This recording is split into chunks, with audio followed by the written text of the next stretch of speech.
Welcome. I'm Connie Baxter Marlowe, and you're going to learn a little about me in my talk, so I'm not going to do an introduction. And I'm going to actually read this just because, for brevity and accuracy, I will, and Andrew advised that I do so. So here it is. I'd like to begin with a short story of the genesis of the ideas presented here today. It's the story of a life's journey to date. As a young girl, I had an epiphany of sorts when I witnessed the love extended to wounded soldiers by Florence Nightingale, reformer and founder of modern nursing. I asked at that moment, what was preventing humanity from exhibiting the extraordinary love contained in the human heart? The prevailing scientific paradigm seemed to me to be inadequate, given that it negated certain documented paranormal experiences as impossible phenomena. I wasn't about to base my life on a belief system which so obviously had resulted in a world out of balance. It was apparent to me that it was missing important information. My life became a quest to find what I called the missing pieces of the paradigm. Over the years, the journey led me to Europe, where I only found the same beliefs I had been raised in. Then, in the late 1970s, I picked up a book of Native American poetry in a bookstore in Santa Fe, New Mexico, and realized I had discovered clues to the missing pieces. I spent the 80s with my 3 children on the outside looking in to the native way of life and cosmology. In the late 80s and 90s, visionary Native American elders from many tribes, Lakota, Pueblo, Ute, Hopi, Maya, Huichol, Wabanaki, and finally the Kalahari Bushmen, came into my life, and I discerned that they were bringing me experientially the information I was looking for. I pieced together what I had gleaned from my own intuitive knowing and the discoveries of quantum science, along with 20 years of close association with Native American way of life, into a construct on the nature of the universe I called the trust frequency. My partner Andrew Bailey and I have written a book on the subject, The Trust Frequency, 10 Assumptions for a New Paradigm, which we call an Indigenous Cosmology Quantum Science Synthesis, bringing insights into the conscious, loving, abundant nature of the universe. Here it is. This is the book. Then one day in 1998, I was visiting my cousin in Lincoln, Massachusetts, just down the road. I had just published a book of photographs, Greatest Mountain Katahdin's Wilderness, which is here as well, on Mount Katahdin in Baxter State Park, which my great-grand-uncle had given to the people of Maine. I knew Thoreau had climbed Katahdin, and I ventured to the shop at Walden Pond to see if they would like to carry the book. And there I saw it, a quote from Thoreau. Why make such great ado over the Greek and Roman and neglect the Indian? That told me that Thoreau was proclaiming what I had discovered, and asked if there was any more information on Thoreau and Indians. And the then director of the Thoreau Society introduced me to Bradley P.D., Ph.D., who was transcribing Thoreau's Indian notebooks at the time. In 2002, I had a photography exhibit on Katahdin at the Concord Library for the month of July, encompassing the Thoreau gathering. Figuring if anyone was going to understand my ideas, it would be Thoreauvians. I had various gallery events in which Brad Dean, Richard Smith, Arnie Neptune, Penobscot Elder, who was a good friend, spoke. I filmed them and created my film series, The American Evolution, Voices of America, which is also here. Brad gave me a compendium of every Thoreau reference to Native Americans in all of his works. And I set about creating theatrical pieces and talks that would demonstrate Thoreau's vision for humanity that involved the Native American worldview. Since Thoreau was a mystic and experienced the expanded reality that the Native Americans see and experience, it was a natural association. Now, I'm going to introduce you to the people that you're going to see in this PowerPoint that I've created and who are going to flesh out these ideas. Bishop Samuel Ruiz, well, earlier in the 1990s, my journey led me to Mexico, to the Maya in Chiapas. There, in San Cristobal de las Casas, over several years, I met with Bishop Samuel Ruiz, whom I discovered had the same idea Thoreau and I did: the importance of the indigenous peoples and the fact that they have something vital to bring to humanity for the future. Bishop Ruiz, 1927 to 2011, was nominated for a Nobel Peace Prize. He participated in all sessions of Vatican II, 1962 to 1965, and the meeting of Latin American bishops in Medellin, Colombia in 1968, which brought forth the same idea, which brought forth radical new perspectives to correct theological marginalization of indigenous cultures in the church and in society. Bishop Ruiz came to know and understand the indigenous peoples of Chiapas, which is the center of the Mayan cultures in Mexico. He spent decades revolutionizing the practices of the Diocese of Chiapas to include the indigenous people. Ruiz has stated, which echoes Thoreau's aforementioned quote, "Christianity faces the challenge of becoming more flexible in order to accept and incorporate into its experience the age-old religious and mystical experience of other people. It is not a matter of Christianity having a certain understanding of the existence of other cultures and lifestyle among human beings. The point is to recognize God's mysterious ways in all cultures through the values promoted by these cultures." Bishop Samuel Ruiz's vision and tireless work to bring the indigenous voice into the Catholic Church in Chiapas and beyond has had long-lasting and vast implications, resulting in ongoing dialogue in books, conferences, articles, and more. There will be a conference in Chicago, November 4th and 5th of this year, The Church and Indigenous Peoples in the Americas, which is a direct outgrowth of the principles brought forth in Vatican II and implemented by Bishop Ruiz. In February of this year, Pope Francis journeyed to San Cristobal. He honored the late Bishop Ruiz and conducted a mass for the indigenous people in 3 of their languages. He called for their integration into the church and into society.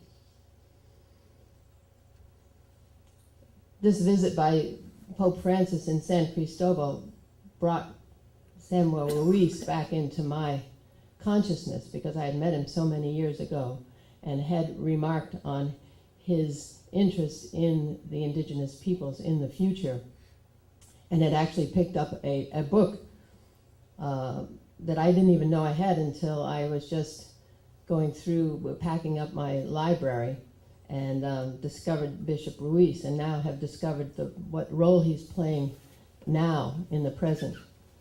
So it's a very exciting circumstantial weaving of tapestry of ideas and circumstance.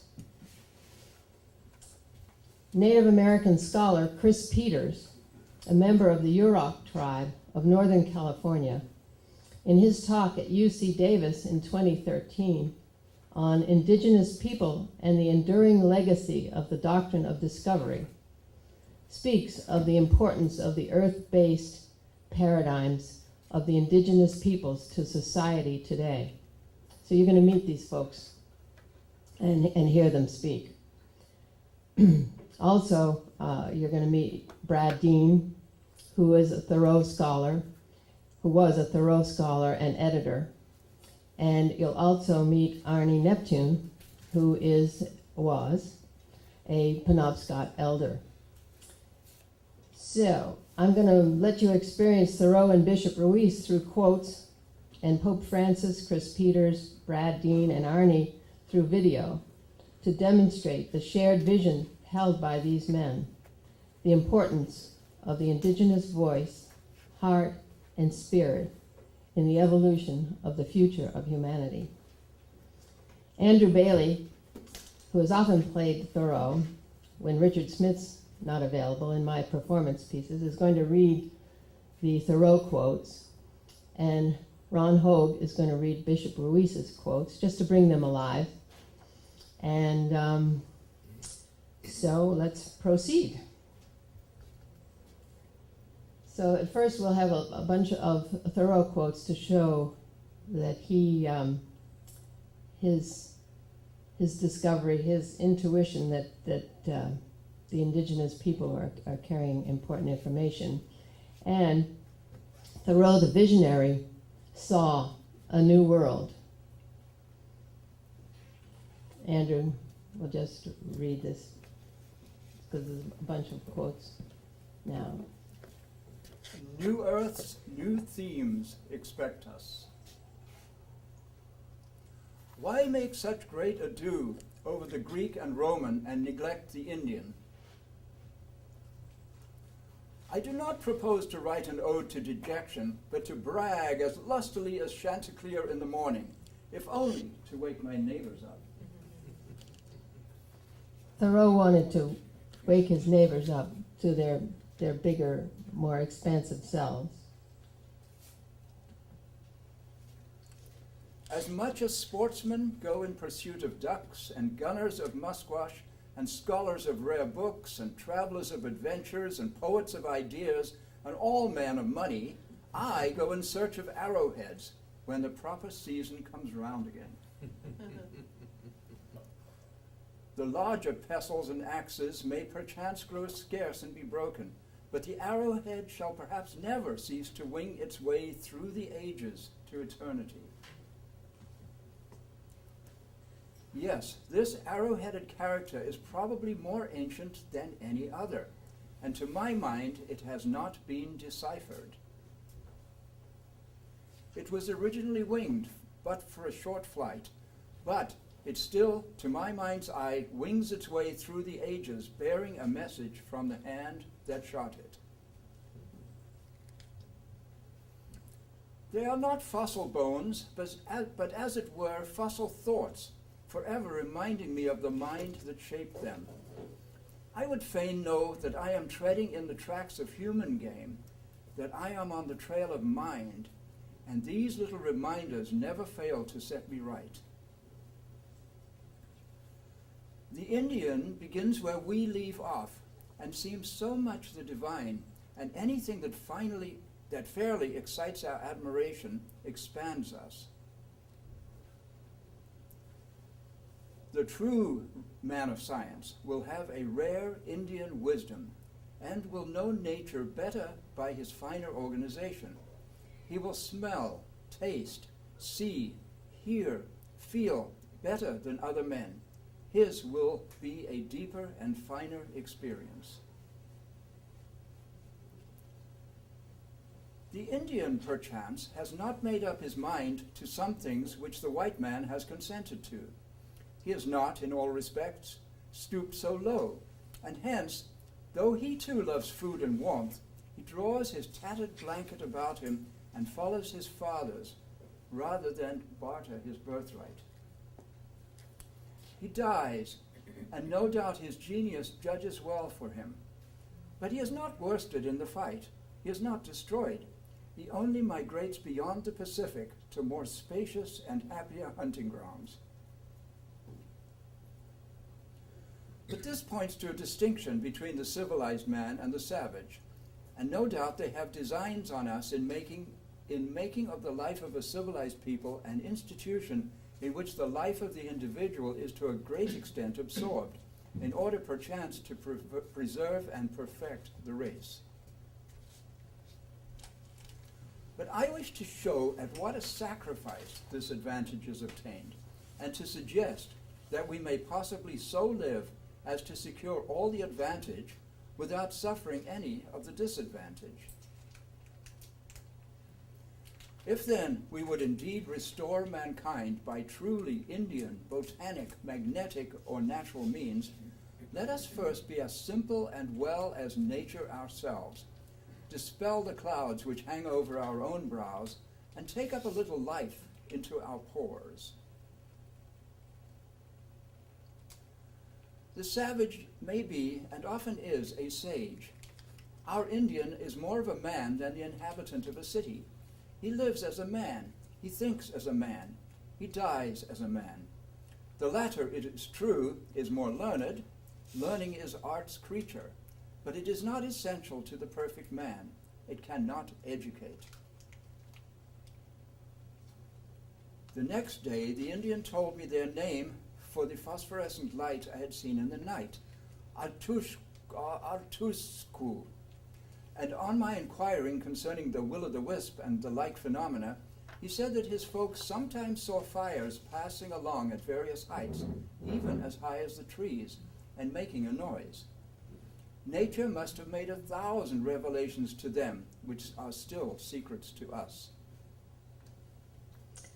Thank you, Andrew. My Now, pleasure. Chris Peters, a Yurok native and scholar, will speak on revelations. Hold on, let's see.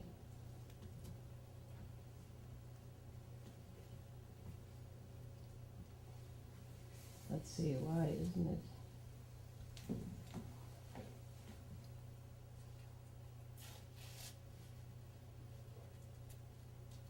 Okay, what's up? You need to, Turn up the volume, I guess.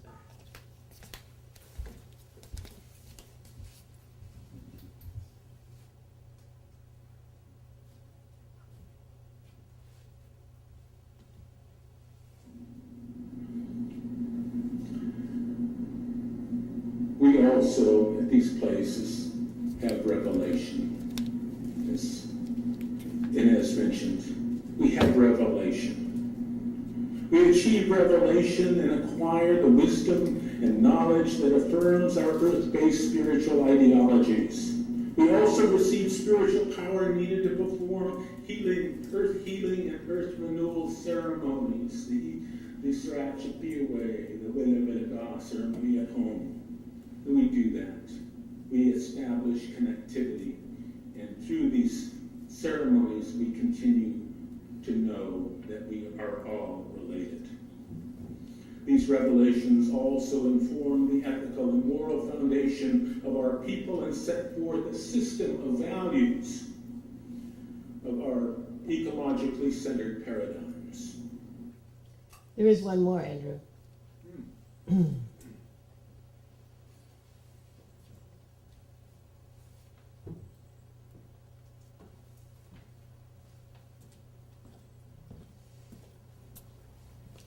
It's suggested, too, that the same experience always gives birth to the same sort of belief or religion. One revelation has been made to the Indian, another to the white man. I have much to learn of the Indian, nothing of the missionary. One more, there's one more. Sorry. A scientific explanation, as it is called, would have been altogether out of place there. That is for pale daylight. Science, with its retorts, would have put me to sleep. It was the opportunity to be ignorant that I improved. It suggested to me that there was something to be seen if one had eyes. And Arnie Neptune will share a bit of what one can see if one has eyes. When there was magic, when the people could do magic, they could transform themselves into different creatures. They called shapeshifters. They could make things happen. They could make things out of nothing. They could change themselves. They could make themselves disappear. They could create things as the Creator does. And they could speak to the animals and speak to the trees and speak to the plants. And actually ask plants, what medicine would they be good for? What could they heal the human race? I know my legend has it that my grandfather was able to transform himself into a giant eel, and he was able to go with the eels. They would go with them to turn himself into an eel and go with them for teaching, learning, and so forth. And we thank the Mother Earth for what we get, all these things, what a lot of people are things or plants, but there's medicines in almost everything you see around here. And this is how the Creator took care of us and took care of our people and showed us how to live. And not to have to be in want of anything. And we didn't. We were never in want of anything because the medicines were there to heal us, the animals were there to feed us and clothe us, the trees there were there to shelter us.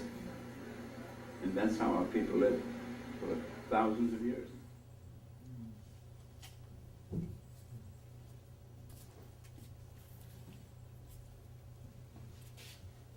It made a believer of me more than before. I believed that the woods were not tenantless, but chock full of honest spirits as good as myself any day. Not an empty chamber in which chemistry was left to work alone, but an inhabited house. And for a few moments I enjoyed fellowship with them.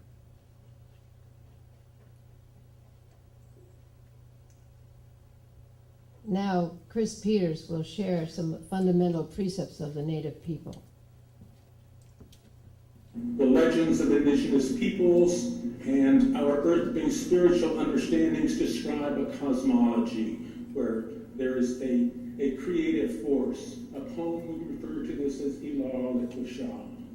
Ila Likwasha, the energy that is all around us. In more scientific physicist terms, they might refer to it as the universal plane. And this energy or this spirit is a connecting force that binds us together as relations. All our relations, as the Lakota people reference, everything, animals, deer, bear, birds, humans, butterfly, and the fish, plants, the trees, the flowers, the bush, and the carrots, the rocks, and every element on earth and earth herself are related and perhaps made from this energy, Ila Likwasha. Recently, subatomic and quantum physicists that are studying string theory and particle theory, they're finding that tiny particles that are building blocks for all of matter. Everything in the world, they're finding connectivity. And they're beginning to understand how we are all related. We know these legends are true, that we are all related. In fact, last year, in July of 2012, at one of those very huge accelerators in Sweden, these physicists discovered a microscopic particle, the Higgs boson particle. This particle creates matter from nothing. Creates matter from nothing at all.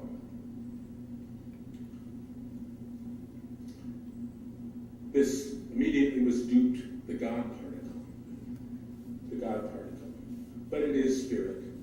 It is spirit. It's a major find. This connectivity or spiritual relationship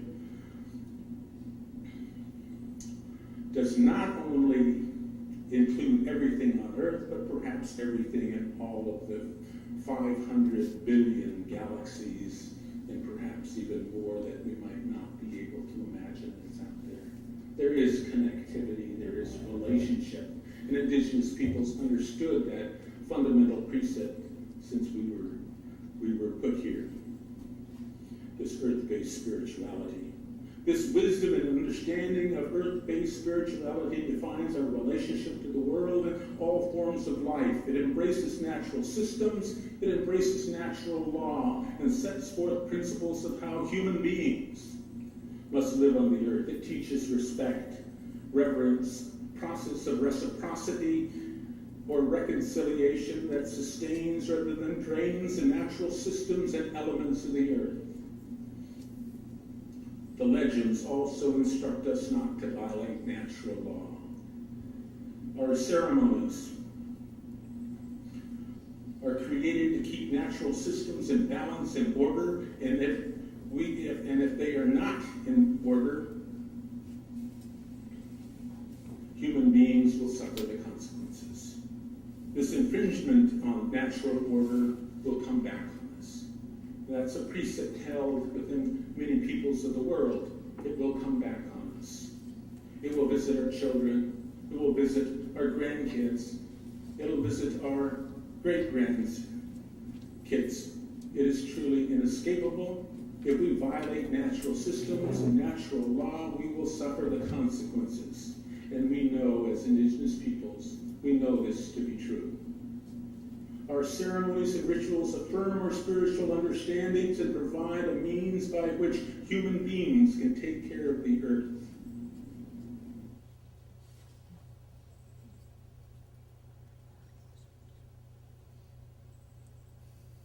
And Bishop Samuel Ruiz, whom I told you I had met in San Cristobal. Let's see. The indigenous peoples call Father, and he speaks to the inclusion of the indigenous values in an interview of Times New, Possible, and Dreamed in July of 1994 that I picked up in San Cristobal de las Casas and carried with me all these years. So you'll hear from Bishop Ruiz.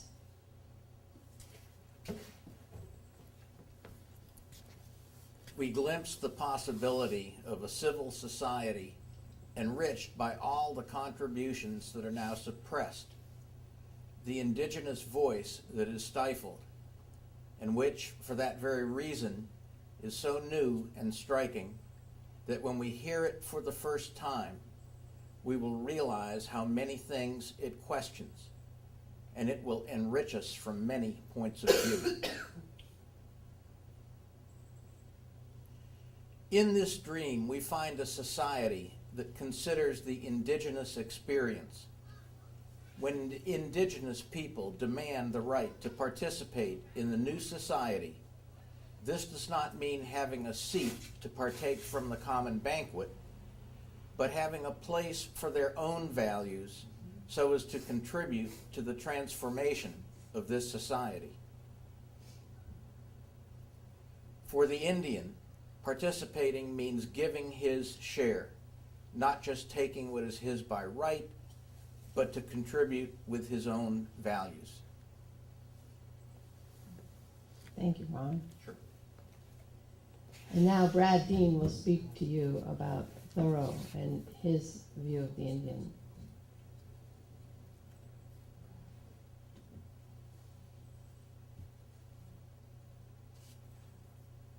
One of the more important things I think that Thoreau has to offer us nowadays is this insight into the miraculousness of this reality, that we can, from one perspective, it's just commonplace, but from another perspective, it's not commonplace at all. It's what Carlos Castaneda called a separate reality, a reality that is imbued with everything that all of the human traditions have called sacred, as opposed to the more mundane, not necessarily profane, but mundane reality, the one that, the workaday world, the world of getting and spending. He was looking to Native American cultures and other cultures around the world, but particularly seemed to be interested in Native American cultures, to leverage the strengths and the insights of those cultures to improve upon this experimental new American culture that emerged in the New World. He wanted, as he said, to keep the New World new, and to do that he wasn't being necessarily revolutionary, although I think it's fundamentally revolutionary, but he was drawing on existing or pre-existing cultures and insights, the Judeo-Christian cultures and insights, the Native American cultures and insights, taking those and bringing them together in a dynamic mix that worked for him and that he appears to have thought would work for the rest of the country. And then we have Pope Francis echoing these same ideas. Flower power. The flower power of the Lord. Pope gets closer to nature with Mexican Mass as he warns of world's environmental crisis. Pope's visit to San Cristobal de las Casas also aimed at boosting the faith in the least Catholic state in the country.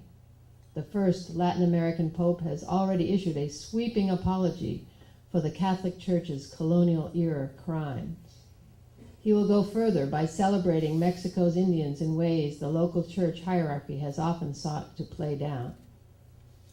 The gesture is a demonstration of the Pope's belief that Indians have an important role to play in modern-day Mexico. So there you have it, folks. Come all the way around to the Pope, and through the Bishop and Vatican II, and so let's see, here we have the Pope speaking, and I will read a translation because he's speaking in Spanish.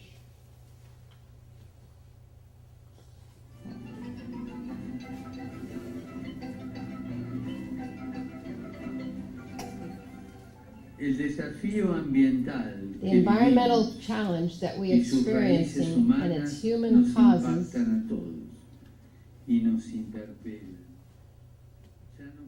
affects us all and demands our response. We can no longer remain silent before one of the greatest environmental crises in world history. In this regard, you have much to teach us. Your peoples, as the bishops of Latin America have recognized, know how to interact harmoniously with nature, which they respect as a source of food, a common home, and an altar of human sharing.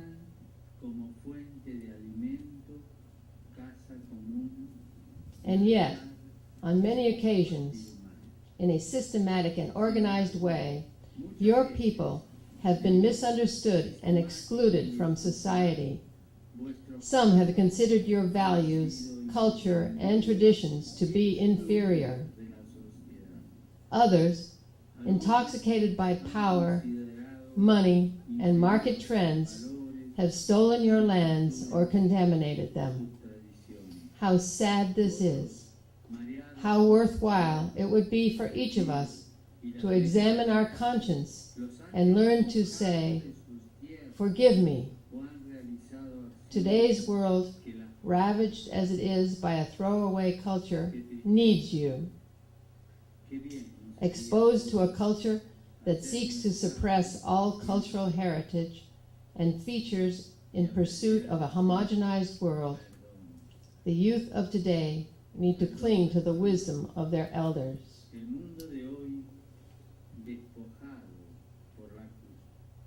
La cultura del descarte los necesita a ustedes. Los jóvenes de hoy, expuestos a una cultura que intenta suprimir todas las riquezas, características y diversidades culturales en pos de un mundo homogéneo, necesitan estos jóvenes que no se pierda la sabiduría de sus ancianos.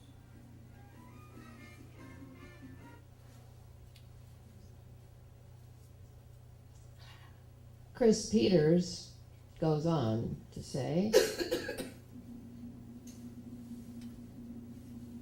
as we enter this new time in history, the galactic dawn, or Baktun, as our brother Mayans refer to it, The third millennium presents humankind and perhaps the Earth Spirit herself with a very serious dilemma. Will we continue the legacy of the doctrine of discovery? Will the development strategies of the civilized man continue to sustain us? Or will the competition for power and resources lead us to escalating conflicts, more depletion of natural systems, and our eventual extinction?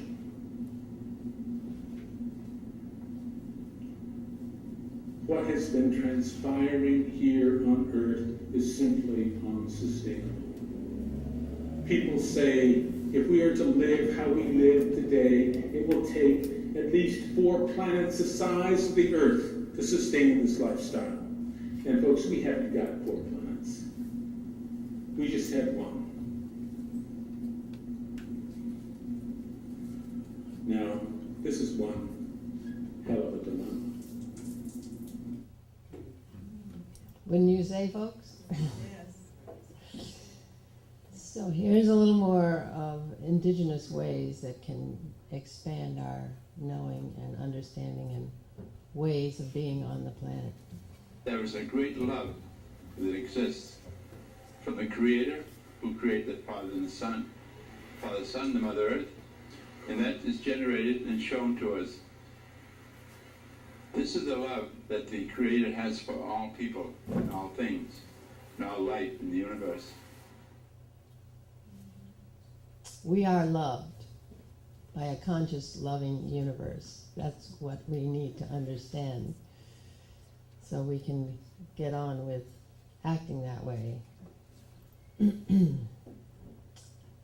And here is Thoreau, Brad bringing Thoreau and his understanding and why Thoreau's, one of 3 of Thoreau's heroes when he died was Joe Polis, his Indian guide from Maine. Oops. Let's see. He made 3 trips to the Maine woods. And on his 3rd and final trip, he met a gentleman named Joseph Polis, who was a member of the Penobscot tribe, was fairly prominent in the Penobscot. He was kind of like a leader of the Penobscot tribe. Thoreau hired him to be the guide. They went into the woods for a period of time, quite a long period of time, and Thoreau got to know him very well. So well, in fact, and so impressed was Thoreau with him, that towards the end of his life, it became very clear, and Emerson and several others had pointed out, that Thoreau had 3, again at the end of his life, that he had 3 heroes, you might say. One was Walt Whitman, one was John Brown, the famous abolitionist, Harper Ferry's fame, and the other was Joe Polis, this Native American guy. Thoreau, in his book, The Maine Woods, writes about his relationship with Joe Polis, and it's a fascinating relationship. You know, what was it about Joe Polis that Thoreau found so fascinating, so intriguing, that put him in his, not even pantheon, it's just the top 3 people in his life. These are the big heroes. What was it that caused Thoreau to like Joe Polis so much? I think it was that Joe Polis embodied a kind of a synthesis of Native American cultures and white culture, that Joe Polis was able to succeed and flourish in the white community. He was able to be a leader not only in the Native American community, but also in its interactions between the Native Americans and the white community, but also was able to go out into the woods and behave, you might say, as a Native American very successfully, could keep himself alive in the woods and even comfortable in the woods. So that's what I think Thoreau foresaw, was the evolving human, the emerging human, when we start to open ourselves to this bigger reality and integrate that understanding and that knowing in our daily lives, which Joe Polis represented to Thoreau, someone who can live naturally in nature and on earth, and also integrate into modern society. And that's how we transform modern society, as far as I'm concerned. And so this conference that's happening in Chicago in November brings together scholars and pastoral voices from Chile, Bolivia, Brazil, Mexico, the US, and Canada, and the indigenous peoples of the Mapuche, Chiquitano, Tzeltal Mayan, Oglala Sioux, Mi'kmaq, and Anishinaabe to discuss the relationship between the Catholic Church and Native peoples across America, identifying both wounds and opportunities for reconciliation and hope. So this is happening, folks.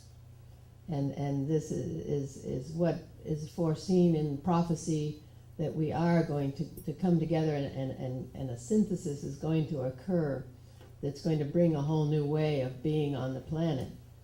So it's very exciting. And here's what Brad says that Thoreau foresees as far as how we're going to be as this new human. A lot of people misinterpret, not a lot, but a few people, in my opinion, misinterpret what Thoreau's about by calling him an anarchist. Many anarchists say that Thoreau is sympathetic to our point of view, that he wants no government, when in fact, right at the very beginning of Civil Disobedience, he says, I do not ask at once for no government, I want at once a better government. So it's not that he's an anarchist, quite clearly. An anarchist is not, I don't think anarchists can claim Thoreau. What Thoreau is basically suggesting, and I think Thoreau's real view toward government is, he says that government is best which governs least, and followed out, that government is best which governs not at all. And then he puts a period at the end of that sentence, but really to understand what he's talking about, what you need to do, in a sense, if you don't mind me putting a parenthesis to Henry David Thoreau, what you need to do is say, you know, that government is best which governs not at all, in parentheses, because in such a government, all the citizens govern themselves. That's key. What Thoreau wants is self-governors. Everyone is their own king and governor, and Congress and Senate, and you do not need laws to oppress you, because you have a law inwardly that manifests itself in your conduct outwardly. So that's what Thoreau's idea of government is, not anarchism. It is basically, at the most individual level, self-government. Part of Walden, the really important part, comes later with the exploration of the inward mourning, to use, the inward journey, the inward voyage. It's all inward, it's all spiritual, it's all at that level of the higher law. It really is important for Thoreau. When you talk about law as opposed to conscience, what you are really talking about is higher laws. It's an ethical awakening. He's not talking about a physical awakening and getting up in the morning and raising your head out of the bed. That's not what he's talking about. He's talking about the effort, as he puts it, to throw off sleep, moral lethargy, the effort to become truly alive. To be awake is to be alive. I have never yet met a man who is quite awake. We must learn to reawaken and keep ourselves awake, not by mechanical aids, but by an infinite expectation of the dawn. So, from Thoreau's point of view, all we have to do is wake up to our true nature and act accordingly, act in alignment with our true nature, which is an expression of higher law. So, that's pretty much all of the talk. I wanted to revisit our friends here. And this picture here of Bishop Ruiz is in 1995 on a journey for peace and healing in the Americas that I took with two men. Here I am standing behind the bishop. And I've got some buttons here from that journey. And here is and this is a little, yeah, you can see that. Okay, this is Chanquin Cuarto, who is the son of the great Mayan elder Chanquin Viejo, the Lacandon Maya. And here is the vision and mission of the Journey for Peace and Healing in the Americas. It is the destiny of the people of the Americas to come together as one family and show the world how to live in peace through freedom of the human spirit.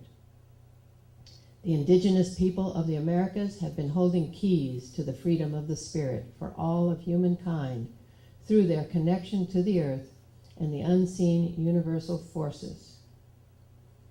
When we bring together what they know and what the modern cultures have learned by experiencing the scientific paradigm, a synthesis will occur which will create a whole new way of walking on earth in harmony with all of creation, never experienced by anyone since the beginning. So, have a good day. Thank you very much. We have a few minutes for question Q&A. If anyone would like to,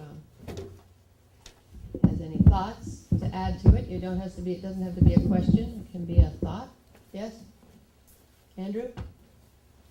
I noticed twice during the quotes that I was just reading from Thoreau, he used this rather contentious word savage in reference to the Native Americans who you are describing in such glowing terms.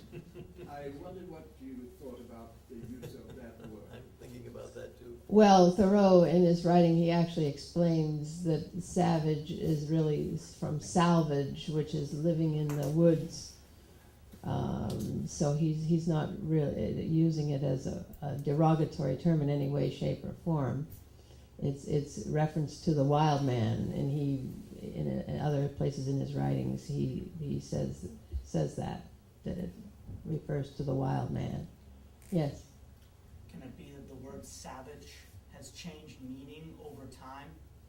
That it originally meant something Yeah, absolutely. over time has become more derogatory as time went on? Yeah, and it has multiple meanings because savage behavior is just that as well. But this salvage idea of the people living in the woods, but in fact the Native Americans had some savage behavior as well, which Thoreau explains very well in another quote that I have that really shows the light and the shadow of the Native people, which is an important aspect to bring to the table, that all of humanity has a shadow and all of humanity has the light. And our work has to do with going forward into the light of who we all are. Demonizing one race over another, putting one race in higher than another, is just makes an uneven playing field in the evolution of humanity that stands in the way of us going forward together. Anyone else? Yes. Well, in the situation today in our country, the conflict between blacks and white coming out very strongly, and that situation isn't resolved, which I had thought maybe was, and I was thinking, well, the next step is for to ask officially forgiveness of the indigenous people in order to heal the wound of our abuse of the land and everything, and that might bring us forward. But I think that step needs to be done publicly to respect. And what I love to see is that the indigenous people have such respect for themselves, and they haven't lost their wisdom, and that is such a gift. And thank you for showing that. Yeah, thanks for your comment. Yes, Jeff? Thank you for your talk. As the conference ends, it gives us some real light to push towards. And as to your comment, I live in Ontario, and the government of Canada has gone through formal reconciliation and asked forgiveness for the residential schools of the First Nations. And I think the first step is the formality, but then it has to happen in the human heart, as you referenced in so many of your talks. The only thing I want to add, at the end of Maine Woods, his connection with Joe Polis was so strong. Joe Polis gives him his Indian name. I think it's in the last two paragraphs. Great paddler. Right. And you don't get an Indian name just by a casual acquaintance. You usually have to go through an apprenticeship of some kind, through the sweats and so forth.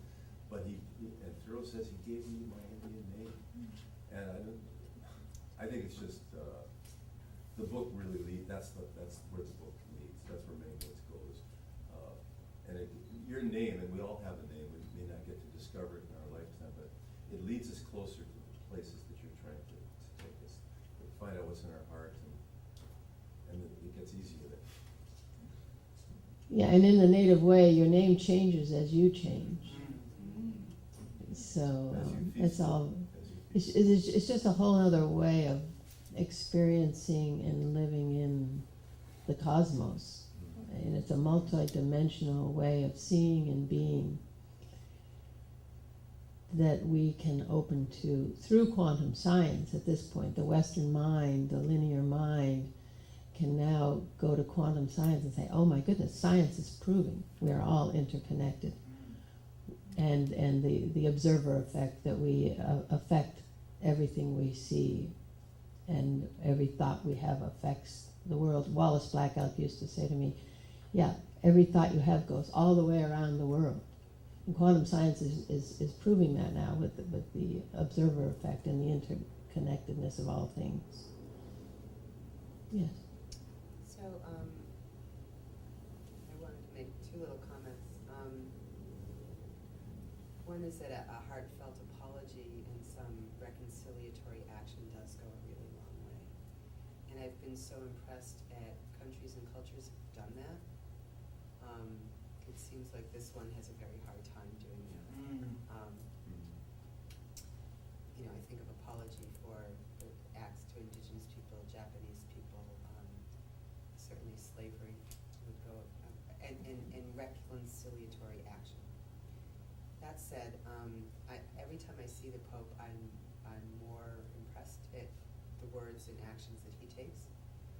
And I was telling Andrew, and I think you too, Connie, that I testified on behalf of a bill that thousands of Massachusetts people testified on, our new energy policy. And like the good rabbi who started at 10 in the morning, I ended up at 10 at night. I'm a Jewish person, and I also quoted the Pope, which was really fun to be able to do because the Laudato Si is so incredible. And as I was walking out with an oil and gas industry lobbyist. It's not a group of folks that I get to hang out with a lot. But we had a good chat, and he's like, oh yeah, I really like when you were quoting from Laudato Si, and I said, just please promise me that because of course I was challenging him a bit on what he chooses to do for work, and we had discussion about that, and he said, yeah, I will read it, whether he does or doesn't, but is that kind of invisible thing is like, I never know by me asking him to read it, maybe he does, maybe he doesn't, maybe he talks to 3 of his buddies about it, maybe he doesn't, maybe he goes home and talks to his wife and his kid overhears. Do you know what I mean? So I just wanted to put that out once again. Well, in the consciousness field in which we work, there's an understanding that humanity is about to take an evolutionary leap in consciousness, which I feel Thoreau foresaw, and Thoreau actually modeled. And so that's the point I'm trying to make with Thoreau as a bridge, because he's so well known throughout the Western world and beyond, and respected. And so he's a wonderful bridge into this higher way of seeing and knowing and living. And so what I would say is to everyone, as we go through what we're going through now in the country and the world, that from my own perspective, this is a cleansing of old ways of knowing and thinking and being that we have to cleanse from us in order to go forward.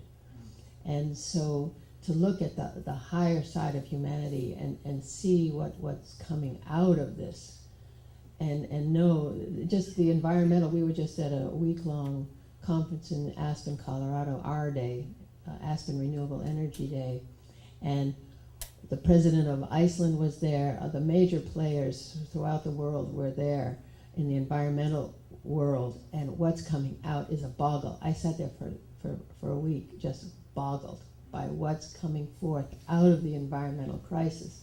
And what I've always said is that the environmental crisis is really just there to catalyze us.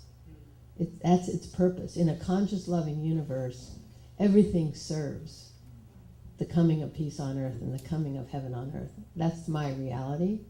And we've written a book on the subject, and to give people tools to understand that and understand our position in a conscious, loving universe and why we've created the reality we have through what we put our attention on, through our assumptions about the nature of the universe. Scarcity, our economic systems are based on scarcity, so we believe in scarcity. Well, so the loving universe has to show up to make things look scarce. And what comes out of scarcity? War comes out of scarcity. If you're fighting over limited resources, but if we knew that it is in fact an abundant universe, more abundant than we can fathom, then there's nothing to fight over. Everything shifts. And I think Thoreau saw this future in this idea of self-governors. How can we possibly have no laws? You know, the Native Americans refer to man-made law.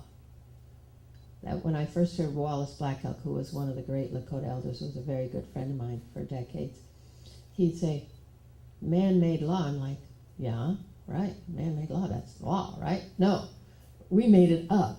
The whole thing, this whole construct, we made up. It's not the only game in town. And Thoreau saw that and knew that. You know, how could we possibly live without a government, without a police force, without jails, without all the stuff that we take as a given? Well, the Hopi, when we got to the Hopi originally, they had no police force, they had no jails. Okay, so we accept so much of this reality as a given, and it's only a given in what we call in this frequency. And we have the free will and the ability to move ourselves individually and ultimately collectively to a higher frequency where the laws are different. And in fact, Thoreau states in the conclusion to Walden, I learned this at least by my experiment. When one walks confidently in the direction of his dreams, he will pass a certain boundary. He will experience a success unexpected in common hours. The laws that apply to him will be expanded, or new laws will be made in his favor, and he will live with the license of a higher order of beings. Okay? This boy got it. And that's the essence of our book, which is the trust frequency. You move into a higher frequency, the laws are expanded. This is not the only game in town. And the laws that apply to you will be expanded. It doesn't matter what everybody else is doing. Do your own work. If we do our own work and move our own reality, we actually affect the collective because we're all connected. So I would say just trust in your own knowing, act accordingly, and follow your dreams, walk confidently in the direction of your dreams, and transform the world, because everything we do and think transforms all of creation. I say that all of creation is awaiting the love in the human heart, and we just have to choose to open our hearts. And when we do that, we're going to affect all of creation, because it's all connected. And who we are is key. In my worldview, we are key players in the whole thing because of our ability to love. Thank you.